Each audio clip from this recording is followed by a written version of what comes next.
navigated factory floors, executive corridors, and driving organizational transformation. Mr. Amaladoss. Empathy, trust, and empowerment are the cornerstones of effective leadership. The way you connect the factory floor to the boardroom, it really paints a complete picture of leadership. In summary, my journey has been about transforming challenges into opportunities. It's so refreshing to hear a leader talk about technology with empathy and not just efficiency. Salaries were never reduced, salaries were paid on time.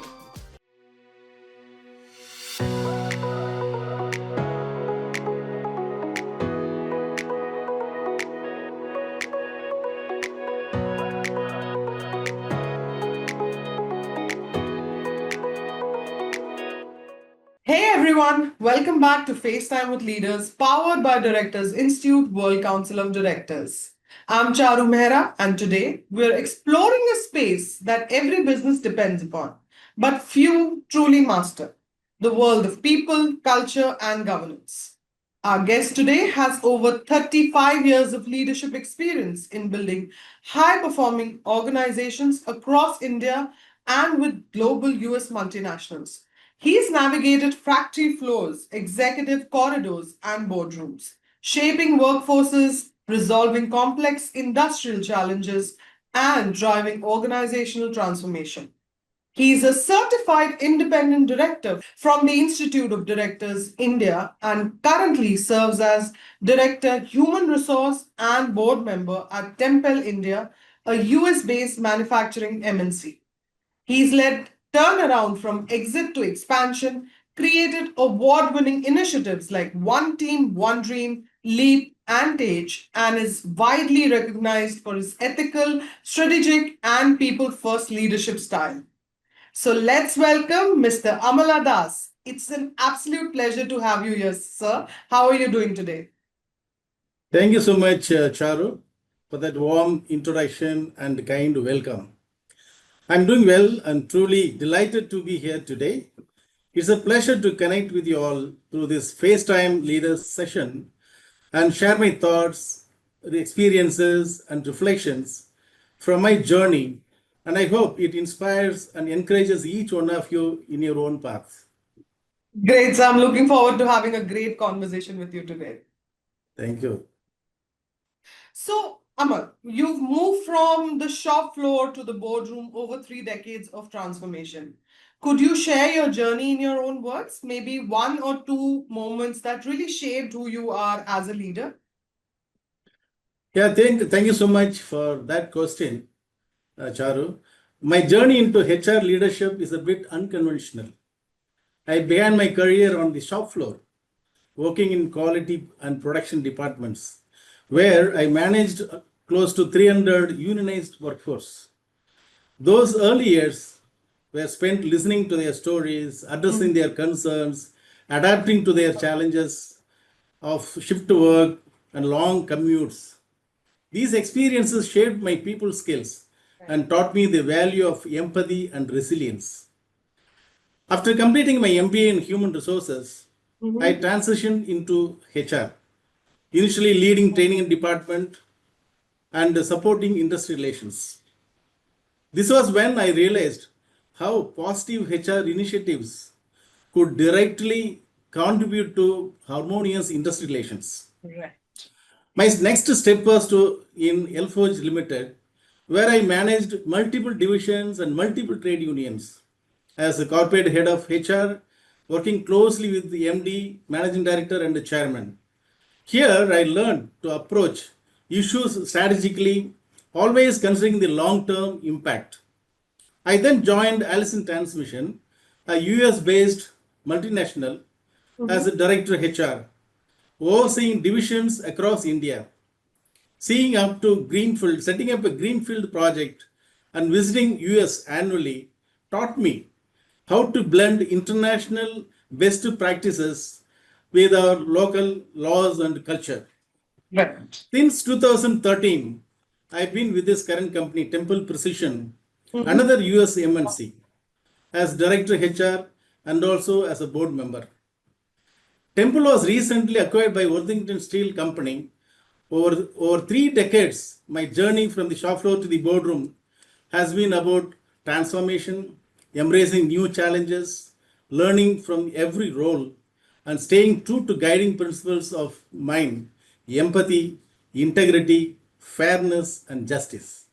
Wow. Two moments that shaped me as a leader I could remember. First, turning around Temple India from brink of exit to expansion by implementing the 4 C's strategies. So the 4 C's are nothing but customer, cash, cost, and culture. Okay. This transformation is now a business school case study. It was published in the International Journal of Management, and today it is taught, and that taught me the power of strategic thinking and collaboration. Second, building a culture of trust and engagement at Temple India. Right. Through open communication, like your voice meetings with different groups of employees, Mm-hmm. innovative programs like Leap is nothing but a performance management tool developed by me, and Okay. also TAGE. TAGE is nothing but teaming to achieve global excellence. Wow. Customer yeah, and resolving all labor disputes. We achieved close to 12 years of industrial harmony with zero mandates lost. Yes. This reinforced my belief that empathy, trust, and empowerment are the cornerstones of effective leadership. In summary, my journey has been about transforming challenges into opportunities, Yes. always putting people at the heart of every decision. Yes, wonderful, wonderful. That is such a powerful reflection, Amar. And the way you connect the factory floor to the boardroom, it really paints a complete picture of leadership. And I love how raw that was, not the usual polished version that we hear in corporate circles. So thank you for sharing your journey with us. Thank you. Thank you. So you've handled industrial relations, business transformation, and now corporate governance. What is that one lesson the factory floor taught you that still guides your boardroom decisions? And one boardroom principle you wish more people on the shop floor understood? Thank you for the question, Charu. One enduring lesson from my years of the factory shop floor is the value of walking the Gemba, being present where the real work happens, Okay. listening to people, and understanding the processes firsthand. This experience taught me that true leadership starts with empathy, respect for every role, and a commitment to continuous improvement. Even today, in the boardroom, I rely on these principles to guide strategic decisions. I make it a point to connect with the teams, seek out ground realities, and ensure our policies and strategies are rooted in operational truth. Right. From the boardroom, a principle I wish more people on the shop floor should understand is the importance of aligning daily actions with the organization's long term vision. In the Right. boardroom, every decision is weighed for its impact on sustainability, growth, and stakeholder value. When shop floor teams see how their work contributes to these broader values or goals, how operational excellence drives business transformation and competitive advantage, they become empowered partners in the company's journey. Right. Why? Why do these lessons matter? Empathy and presence bridge the gap between strategy and execution. Enduring Yes. boardroom decisions are informed by real world challenges and opportunities. Right. Strategic alignment means transiting operational data and daily wins into business impact. When teams understand how their efforts affect their financial performance of the company, customer satisfaction, and long term sustainability, they are more engaged and motivated. So, Great. recent leadership programs and conferences emphasize the need for leaders to connect strategy with operations and for employees to see themselves as a contributors to company's vision. Boardroom Absolutely. effectiveness improves when directors and executives spend time on site, observe processes, and foster open dialogue between management and employees.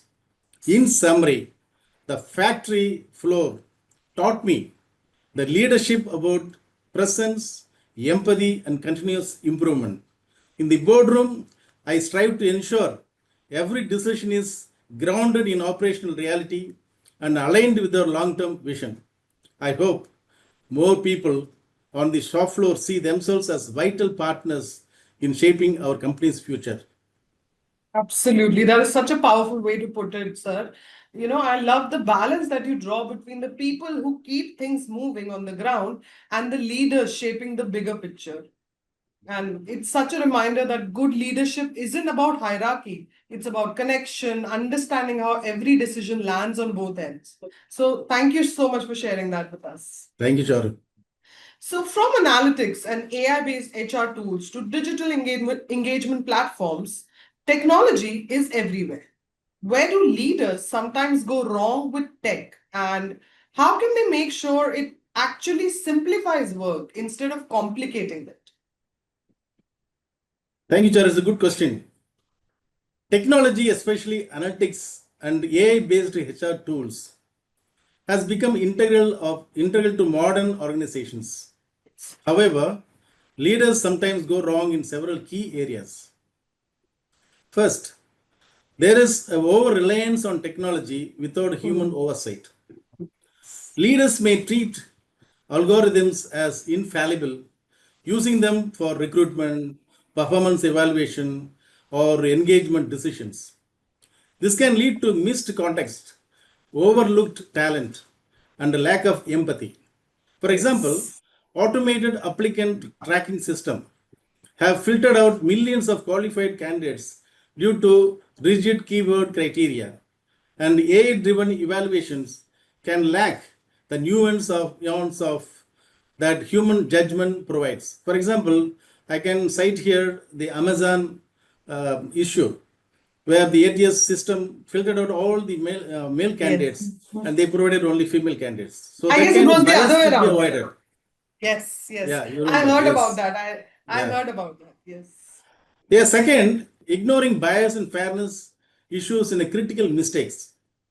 AI models learn from historical data, which often contains human biases. This can result in discriminatory outcomes, as seen is in high-profile cases where AI hiring tools favored certain groups over others. Regular audits and human reviews are essential to ensure fairness and inclusivity. So, third, rushed implementation, lack of strategy can disrupt workflows and erode trust. Yes. Organizations sometimes adopt new tech without fully understanding its impact or without preparing the employees, Agreed. leading to confusion and disengagement. Strategic rollout, comprehensive training, and leadership involvement are key to successful adaptation. Fourth, neglecting governance and compliance is risky. This speed of technological innovation often outpaces government's processes. Leaders may bypass necessary approvals for data privacy, compliance, and security, resulting in friction, stalled innovation, and Agreed. potential legal risk. Modernizing governance and matching use cases to risk levels are crucial steps. Fifth, failing to align technology with organizational values Mhm. can result in missed opportunities and unrealized productive goals. Right. Tech should support the organization value proposition, not just be a shiny object. Mhm. Leaders must ensure technology is integrated into workflows and add real value. To ensure technology truly simplifies work, leaders should keep humans in the loop, using tech to augment, not Right. replace. Human decision making. They should not replace decision making. Responsible and ethical use of vital, establish clear principles for fairness, transparency, accountability, privacy, and human centricity. Invest in training and change management to prepare employees to foster an experimentation mindset. Right. Modernize governance to match the pace of innovation and focus on employee well being. Technology should reduce stress, not increase it. Agreed. In summary, technology is a powerful enabler but its true value lies in how it augments human judgment, fosters fairness, and simplifies work. Leaders must balance innovation with responsibility, ensuring that digital tools empower people and align with organizational values. Wow, that is such a grounded take, Amal, and it's so refreshing to hear a leader talk about technology with empathy and not just efficiency. And I've seen that often we get caught up in the next big tool or big trend, and we forget that real transformation happens when technology, as you said, makes work feel simpler, not heavier. Great. So thank Thank you. you. Thank you. So you negotiated 29 plus labor disputes with zero man days lost over 12 years. That's not luck, that's a system. What is your de escalation ladder when tensions rise? Could you walk us through your toughest standoff and where you drew your red line? And how did you convert union influence into co ownership of outcomes? That's a very interesting question, my interesting topic. So, Yes. briefing your approach, my de-escalation ladder.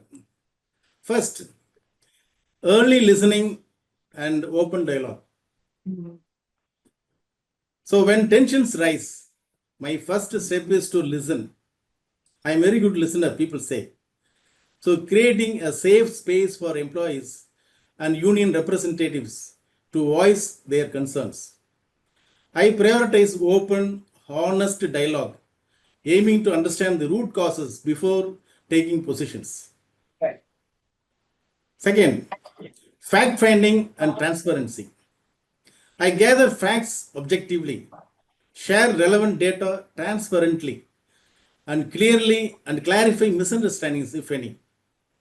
This builds trust and ensures everyone is working from the same reality. Right. Third, empathy and respect. I treat every stakeholder with respect, acknowledging their perspectives and emotions.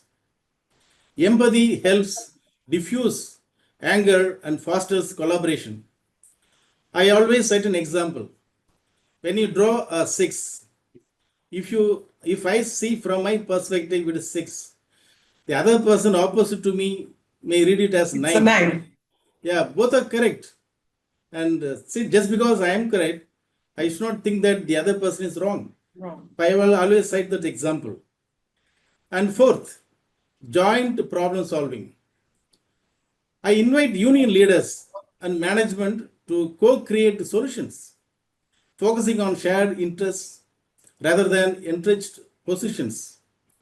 This often involves brainstorming options and evaluating their impact together.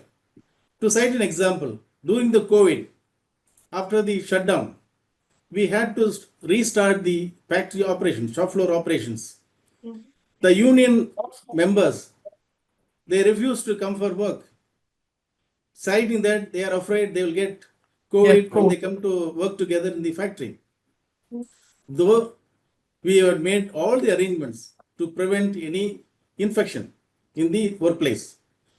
But what I had to do, I directly talked to the union leader and told him and explained to him all the necessary arrangements have been done and your members need not worry about getting COVID. And I told him also, so if your members are afraid of coming to the factory, tomorrow I'll be the first person at the gate to receive them into the shop floor. I did it. And the union leader sent a message to everybody.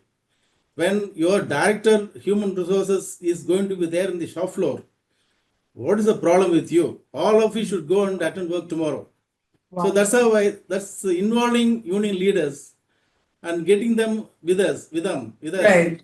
to Right. resolve any issue. So it ran very Issues. smoothly as promised.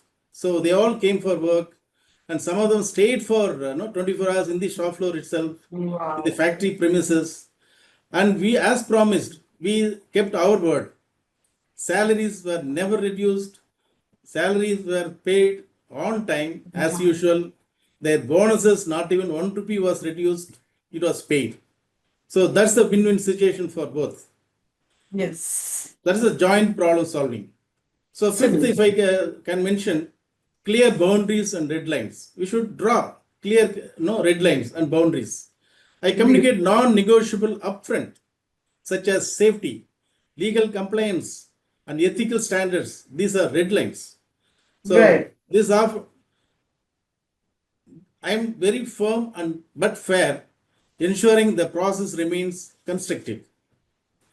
So win-win agreements. Sixth, I strive for settlements to benefit both sides, Both sides. balancing business needs with the employees' welfare. Right. Agreements are documented, celebrated, and followed up to ensure lasting harmony. Toughest standoffs and red lines. One of my toughest standoffs involved multiple unresolved disputes when I joined Tempel India. I had about 27 open disputes in different firms. That was one motivation for me to join Tempel. So I always like challenges. The situation was very tense when with the risk of industrial action looming. My red lines were no compromise on safety or legal compliance, zero tolerance for violence or intimidation, commitment to fairness and transparency. These were the red lines. Right. Converting union influence into co-ownership, empowerment. I educated and enabled hourly employees to participate in business decisions through engagement initiatives like One Team, One Dream, teaming to achieve global excellence, your voice meetings, union meetings, such that Right. collaboration. Union leaders were invited to co-design solutions. Okay. They used to participate in the decision-making process. We used Mhm. to hear their Right. voice, shifting their role from adversaries to partners. Ah, So recognition. So successes were celebrated jointly, right. reinforcing a culture of shared ownership and pride in outcomes. Resolving labor disputes is not about luck. It's about system built on empathy, transparency, and collaboration. By listening deeply, setting clear boundaries, and inviting unions into processes, I have turned potential conflicts into opportunities for co-ownership and lasting harmony. Wonderful, that account was so striking. The way you created that balance that is so rare, and it's really powerful to hear how you turn confrontation into collaboration, showing us that even the toughest negotiations can end with shared ownership instead of division. So that is kudos to you, sir, on that. COVID Thank was a you. very Thank you, difficult Charu. time, yes, and I can totally understand people were scared, but you involved yourself in that, and that actually gives a lot of you know hope to people. So thank you for that. Kudos to you. Thank you. Thank you. Quick bites with Mr. Amal. Okay, all right. We've done the strategy and governance talk. Now it's time to loosen the tie a bit. Quick answers. First thought that it's you. Ready? Yeah, ready. Okay. All right. First one. Your go-to comfort food after a long day on the shop floor. Charu, I like dosa and coconut chutney. They're very Wow, simple that's to one of make, my favorite. very tasty, and always my favorite. Wow, wonderful. Okay. If you weren't in HR, what job would you be doing right now? A teacher or a trainer, I love sharing knowledge and shaping young minds. You sort of, I feel, a people person. You Yes, like talking to people and listening to them. yeah, Great, great, true. great. Okay, third one. The most overused line in corporate meetings. Let's take this offline. Great one. Okay, next one. One movie or book that you would recommend. The book, The Seven Habits of Highly Effective People by Stephen Covey. Yes. So, Yes. timeless lessons for personal and professional growth. I Agreed. love that book. Agreed. Agreed. And I feel that every time you read that book, you learn something new. Yes, keep learning. Yes. Okay, next one. A song that always lifts your mood. Eye of the Tiger. is my go-to for motivation and energy always. Yes, yes. Wow, wonderful. Okay, next one. One superpower you wish you had. The ability to heal, to help people recover and thrive both physically and emotionally. Wow, that is so nice. Wonderful. Okay, next one. Describe yourself in 3 words. Go. Empathetic, optimistic, and very honest. Wow, that is so nice. Wonderful. Okay. Next one. If your life were a movie, what would the title be? Dare to be different. Ah, that's a really nice one. I'd watch that movie. Okay, next one. One piece of advice you'd give to your 25-year-old self. Stay curious, adapt to changes, keep learning, keep growing, and never compromise on integrity. Wow, that is a nice advice. I guess a lot of our viewers, young viewers, will, take this up, should take this up. Thank you. Okay, now the last one. If you could have dinner with any 3 people, living or legendary, who'd get the invite? Yeah, Dr. Abdul Kalam, maybe Nelson Mandela, and my dad. Wow. So, for their So, wisdom, courage, and my dad for inspiration. wow, wonderful, wonderful, sir.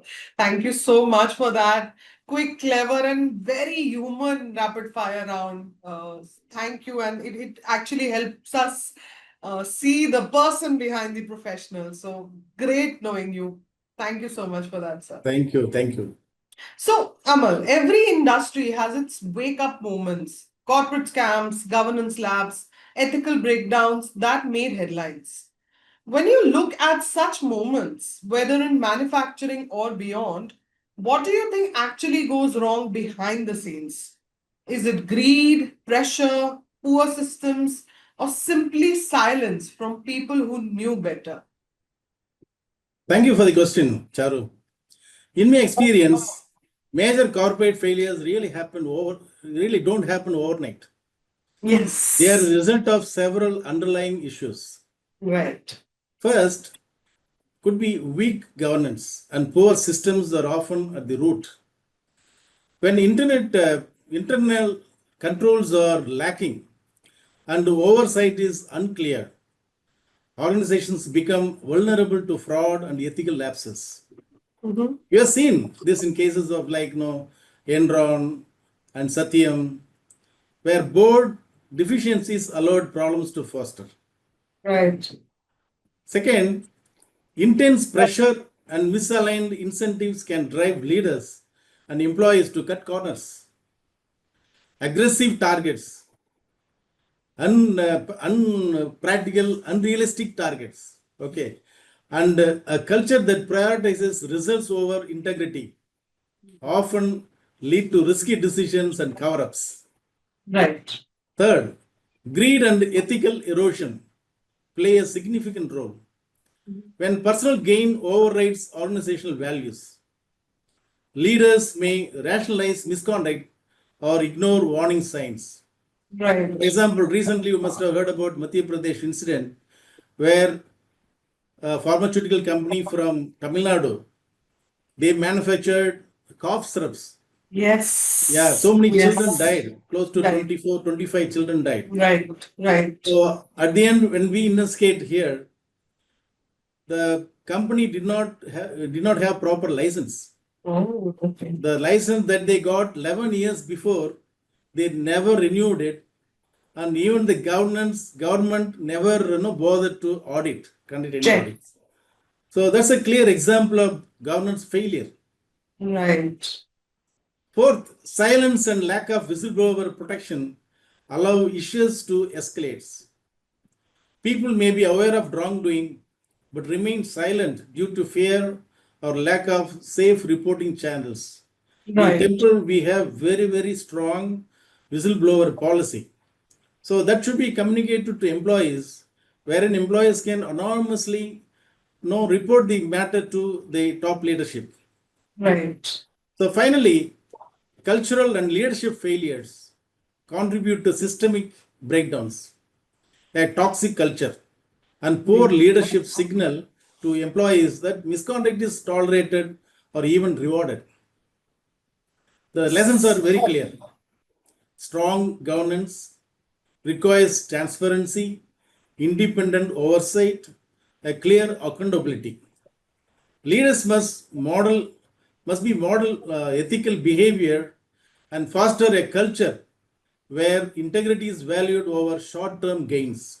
Right. Robust systems, effective controls, risk management, and regular audits are essential to prevent and detect problems early.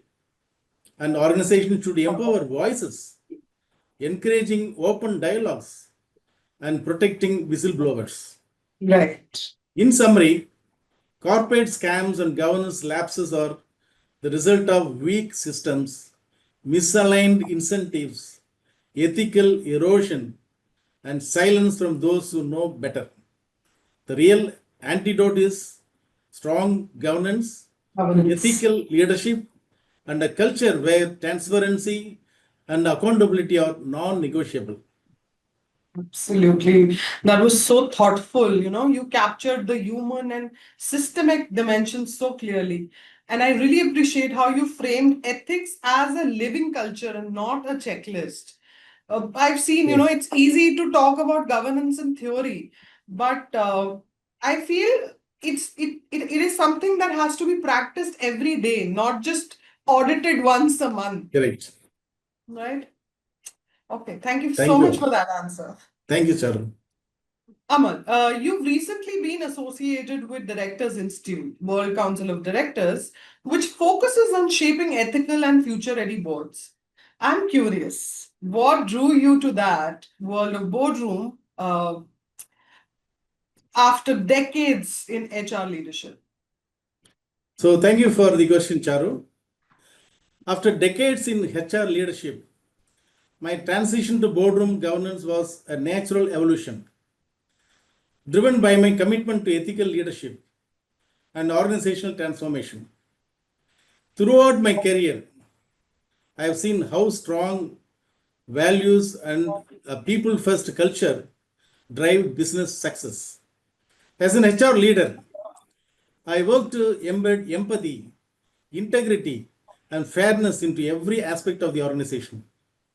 Moving into board governance allowed me to influence these principles as a strategic level, ensuring they guide not just HR but every decision in the company makes. Right. The Directors Institute's focus on ethical and future ready boards resonated deeply with me. I believe boards must set the tone for transparency, accountability, and long term vision. My experience resolving complex industrial challenges and driving change prepared me to contribute meaningfully to board discussions on governance, risk, and strategy. Serving as a board member already has given me the opportunity to multiply my impact, moving from guiding HR teams to influencing the entire enterprise, fostering a culture where every employee feels valued and every stakeholder's interests are considered. Boardroom governance also offers new challenges and perspectives, allowing me to continue learning, collaborating with diverse leaders, and helping organizations navigate today's complexities. In summary, my journey from HR to boardroom has been about shaping ethical, future ready organizations and ensuring that people and culture remain at the heart of sustainable success. The Institute's mission aligns perfectly with my values, making this next chapter both purposeful and inspiring. Wow, that's a wonderful feedback, sir, and thank you so much for that. And that is such a thoughtful journey, seeing how people strategy naturally led to boardroom governance. Your story shows how deep operational experience become as a strategic asset at the highest level. So kudos to that, and I wish you all the best for your future goals that you've set for yourself. Thank you, Charu, so much. So, Mr. Amaladoss, this conversation has been nothing short of remarkable. What really stood out today was your ability to connect heart and head, how empathy can coexist with accountability, and how culture, when built right, can outlast even the toughest markets. You've reminded us that in an age of dashboards and data, the real differentiator is still values. That ethics isn't compliance, it's culture. And that the best leaders don't chase growth, they build trust. For every professional listening today, whether you're managing a team of 5 or leading enterprise of 5,000, there's a powerful takeaway here. Leadership is less about control and more about conscience. Amal, thank you so much for being so candid, insightful, and inspiring. It's been an absolute pleasure having you with us on FaceTime with Leaders. I'm Charu Mehra, and this has been FaceTime with Leaders, powered by Directors Institute World Council of Directors. Until next time, stay curious, keep growing, and above all, lead with purpose. Thank you.